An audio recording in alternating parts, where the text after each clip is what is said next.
ये मत समझना कि हिंदुस्तान के मुसलमानों से रोहिंग्या का मुसलमान अलग है।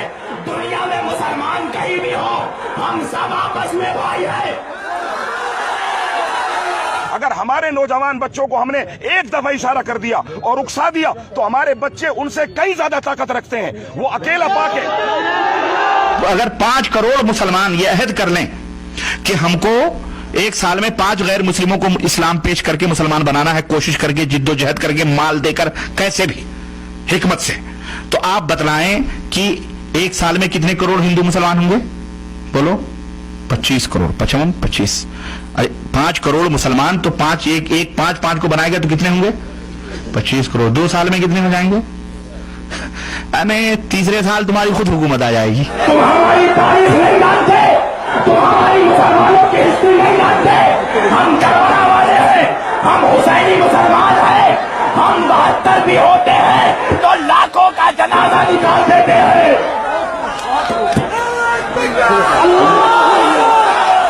कसम उस रब्बुल आलमीन की, हमारे हाथ में भी हथियार आ सकता है। हम चाहे तो हथियार आ सकता है,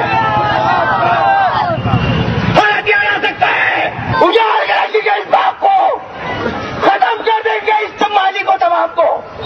कैसे पार्लियामेंट, कैसी असेंबली, उस जगह में उस थाने का जाकर के हम घेराव करेंगे और वहाँ पर भी हम फिर हो सकता है फिर हमको मजबूरन कानून को भी हाथ में लेना। अरे हमारे हिंदू भाई कि इनकी सिर्फ तारीख में नाम रह जाएगा और नक्शे पे जमीन पे कहीं ये देश दुनिया नहीं दिखेगा। विश्व हिंदू परिषद वालों, बजरंग दल वालों, नरेंद्र मोदी, सुन ले, ये मुल्क तेरे बाप की जागीर नहीं है, ये बाप की जागीर नहीं है। जितनी तुम्हारी जमीन है उतनी हमारी जमीन है। तुम्हारी औकात नहीं है तो हमसे छीन सको।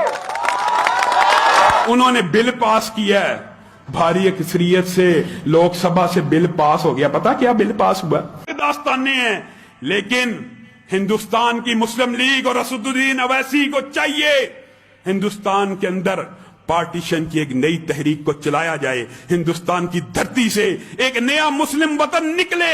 ये वक्त की भी जरूरत है और हमारे मुसलमान हुक्मरानों को भी चाहिए। ये जो अभी मैंने आपको वीडियो दिखाया है, तो मैं इस वीडियो को देखने के बाद सभी मुस्लिम भाइयों से प्रार्थना गुजारिश करना चाहता हूँ कि ऐसे लोगों के बातों में ना आए।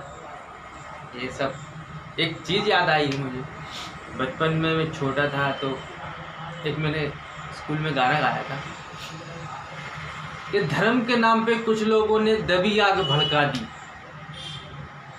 धर्म के नाम पे कुछ लोगों ने दबी आग भड़का दी, मंदिर मस्जिद तोड़ दिए, बस्ती में आग लगा दी। क्या तेरा क्या मेरा, क्या तेरा क्या मेरा, भुला दे मेरे यार, हिंदू ना मुसलमान की ये लड़ाई है शैतान की।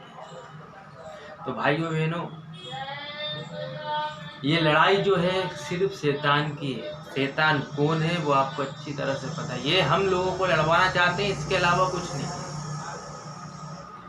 जो भी नियम पारित हुआ है या जो भी नियम आज आया है वो वर्षों पुराना, नेहरू जी के ज़माने से वो नियम था लागू, अब होने की कगार पे आया हुआ है। तो इस जो नियम जो बना है, नया कानून बना है, केवल इस कानून का एक ही उद्देश्य है कि एक मानव के द्वारा दूसरे मानव पे जो अत्याचार हो रहा है उस मानव को संरक्षण देना, सुरक्षा देना।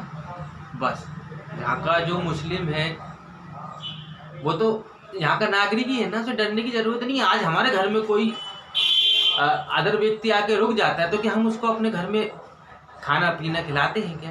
अगर एक मानवता के से खिलाएं तो 1 दिन 2 दिन खिलाएंगे, बाकी उसके अलावा उसको रखेंगे ज़िंदगी भर नहीं रखते ना। जो मेरा भाई है, जो मेरा मुस्लिम भाई है, वो जो बचपन से दे रहा है या उसके माँ बाप दे रहे हैं, उसको डरने की ज़रूरत ही नहीं है, उसको चिंता ही नहीं है ना, क्योंकि मैं तो नागरिक हूँ, आई एम इंडियन, मैं तो खुद इंडियन हूँ ना।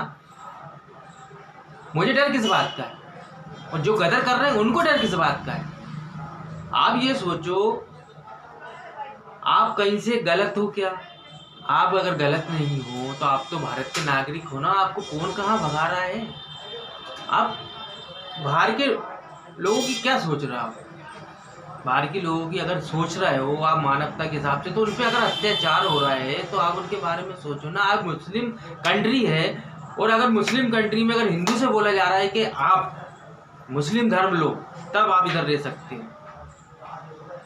अगर मुस्लिम कंट्री है तो वहाँ का व्यक्ति बोलेगा कि अरे आप मुस्लिम हो, फिर से मुस्लिम धर्म लो।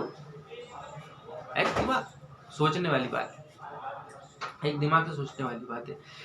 इसलिए मैं बोल रहा हूँ मुस्लिम भाइयों से कि आपस में लड़ने से कोई मतलब नहीं है, भेदभाव रखने से कोई मतलब नहीं है। हम भाई थे, भाई हैं और हमेशा भाई रहे। इसी के साथ मैं अपना वीडियो समाप्त करता हूँ। जय हिंद, जय भारत।